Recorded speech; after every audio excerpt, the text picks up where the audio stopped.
اعوذ باللہ من الشیطان الرجیم، بسم اللہ الرحمن الرحیم۔ طب انبیاء اور طب اہل بیت کے حوالے سے آج ہم اس دوسری کلپ میں پہلا سوال آغا صاحب سے یہ پوچھنا چاہیں گے، بہت ہی آغا صاحب سے گزارش ہے کہ مختصر سا اس کا جواب دیں کہ طب اہل بیت میں بیمار ہونے کا اصل فلسفہ کیا ہے قبلہ؟ بسم اللہ الرحمن الرحیم۔ واقعاً عمدہ سوال ہے کہ طب اہل بیت میں،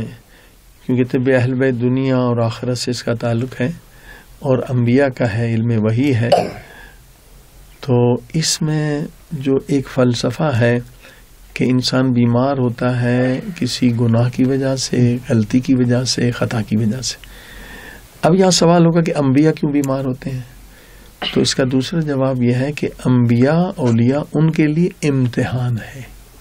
کہ ان کے درجات کو بلند کیا جائے۔ جیسے حدیث میں کہ ایک دن اور رات کے بخار پہ اگر مومن صبر کرے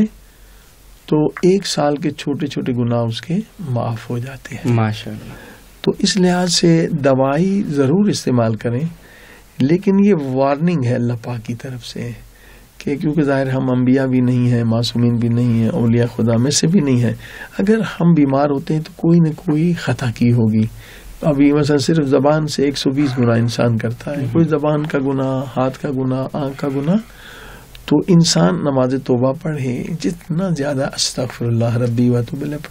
ویسے بھی بیمار فارغ ہوتا ہے، صحیح، تو یہی کہ استغفار کرتا رہے انشاءاللہ۔